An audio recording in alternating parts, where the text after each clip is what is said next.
Hey there, welcome to a video discussing the last topic for chapter 5 on logarithms and inverse functions. And here we're going to talk about the graphs of logarithms that are transformed, meaning they're shifting left, right, or flipping over or being stretched. Not sure if we'll do all the crazy stuff. Definitely moving left to right for sure. Um, yeah, actually, I think that's what we'll do. Yeah, we won't flip them over or stretch them. We'll just go left, right. And I don't think we'll do 9 through 12. Those seem a little too crazy. But I do think 1 through 8 seem pretty good. But let's just talk about the homework that was due today that I signed over the weekend. Um, so if we look at 584, and I have to kind of toggle back and forth between the CPM textbook and the actual homework. And I'll create an answer key, I'll do snapshots of those. So I'm going to toggle back and forth.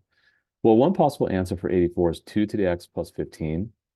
So you're asking to write an increasing exponential function as a horizontal asymptote y equals 15. So you kind of have some freedom there, right? I mean, you can do any exponential function you want, but it's got to be increasing. So you can't do like 1/2 to the x because that would be decreasing. We don't want that. But 2 to the x is fine, or 3 to the x, or any base bigger than 1. And you got to put plus 15 because of the horizontal asymptote. Now here, how do you write this in y equals form? Well, you want to get y by itself, so that's using a logarithm. So remember, y helps you, logs help you isolate exponents. So you have y, and if the base is 7, that's the base for the log. And if x was the output for the exponential function, that's the input for the logarithmic function. And there you go. Here, that's simply just the cube root of 49. Not hard at all. You can express it as a decimal if you like. And yeah, I did put 3.66. And of course, log base 7x. Moving right along, let's look at 89.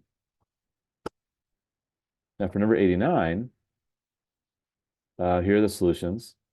So you have two graphs. One is 3 times 2 to the x, one is 3 times 2 to the x plus 10. So obviously the second one shifts up 10 units.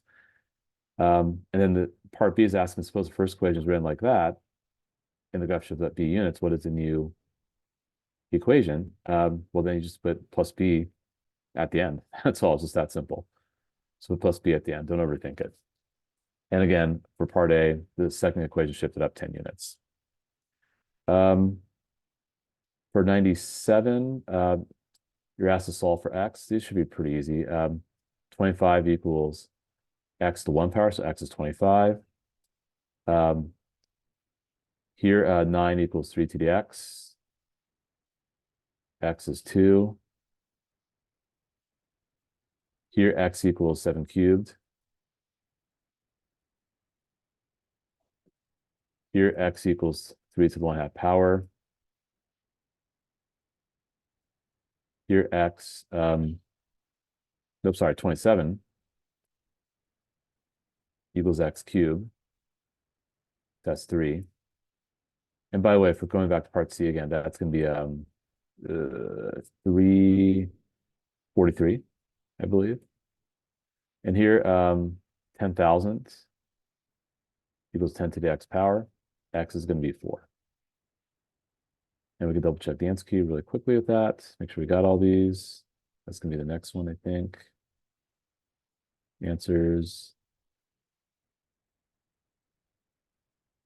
Yep, 25 and 2 and 343 and root 3 to 1/2, 3 and 4. For 98, I didn't explain this, but when you don't see a base, you assume it's 10. So that's called the common log. So that's called the common log. Base 10, right? That's one of your homework, so you have it. So you know it.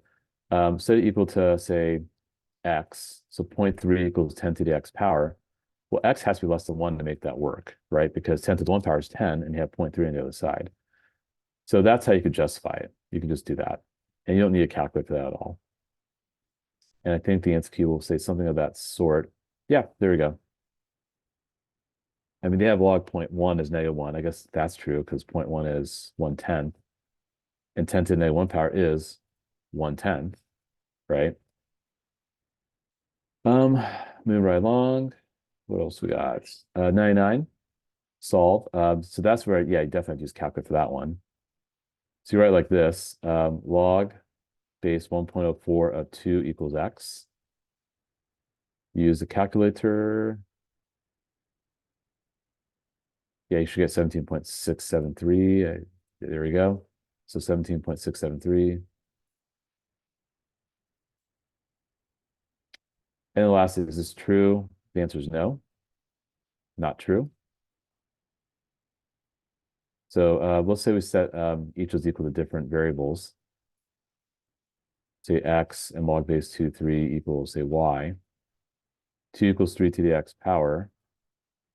So I expect x to be less than 1 to make that true. Here, 3 equals 2 to the y power. I expect y to be bigger than 1 to make that work.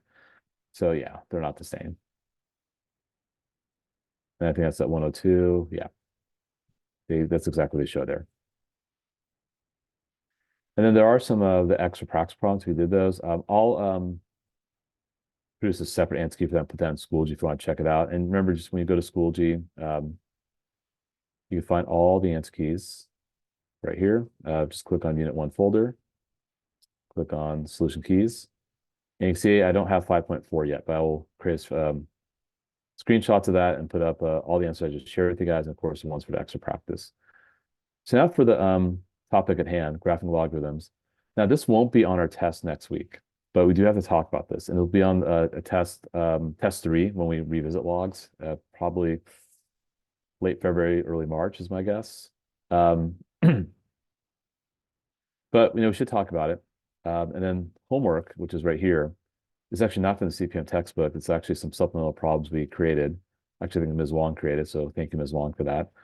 But this just reviews like just old stuff, and I just realized that some of these look a little funky, so I'm gonna have to fix this. Shoot. Okay. Not a big deal. And I think photocopies have been made for you, so hopefully you have a copy of this in front of you. But yeah, these look kind of funky, so let's not worry about that for now. For here, so you have log base 6 x minus 1 minus 5. You can start with the parent function like that. And that means x equals 6 to the y power. Make a table. And y is now the input. So let's say I plug in 0, 1, and -1, let's say. So we get 1, 6, and 1, 6. Perfect.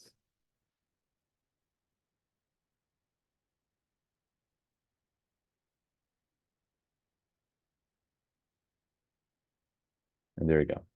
But that's this one. We want this one. Now, remember the whole h and k business, right?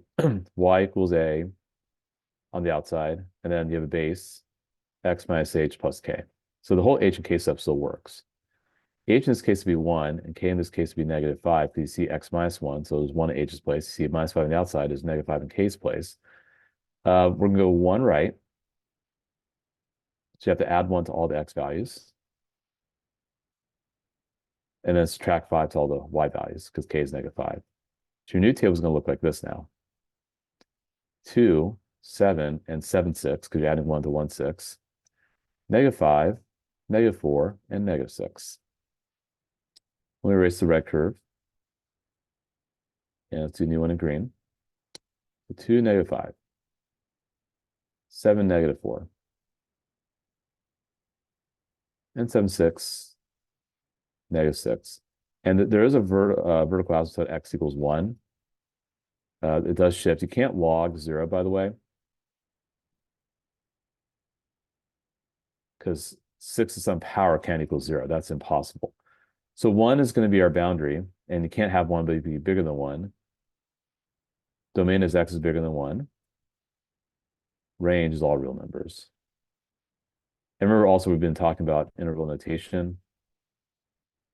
Parentheses 1 infinity or -infinity to infinity, positive infinity.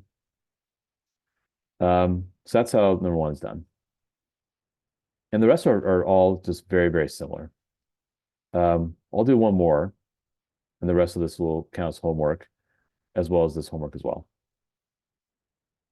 And again, we're not doing 9 through 12 because those are a little too complex. Actually, let me do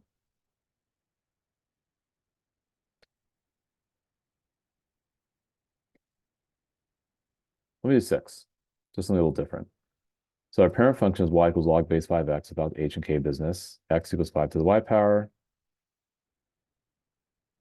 You have 0, 1, 1, 5. Oh, sorry. Other way around. Y is our input. My apologies. 0, 1, 1, 5, negative 1, 1/5.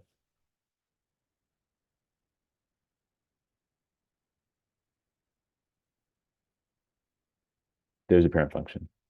So you can go 1 left and 1 up.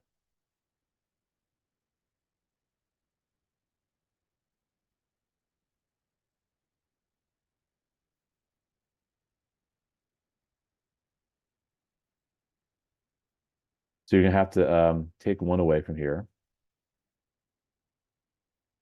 Remember, proofs you're adding 1. And because your h is negative 1, and your k is positive 1, you add 1 to all the y values. So new table is 0, 4, and negative 4/5. And you get 1, 2, and 0.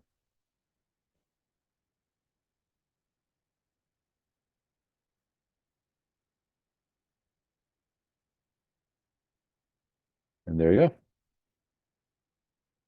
And domain is x is bigger than negative 1. Range is all real numbers. Or you can say negative 1 to infinity, or negative infinity to infinity. Or you pair positive infinity, that's totally fine.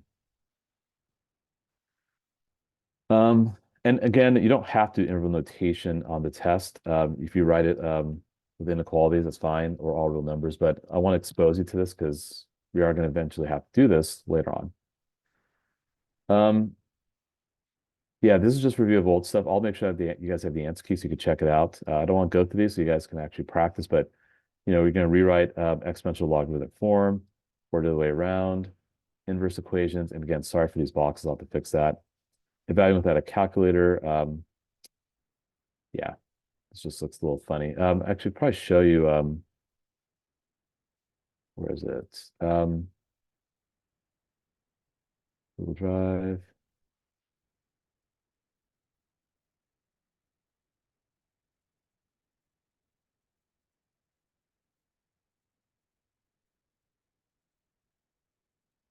Hold on a sec.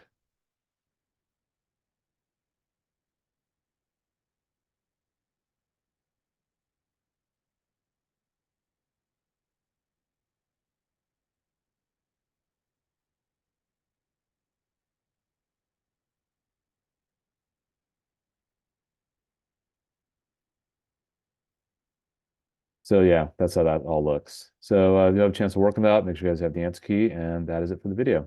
And I will see you guys later.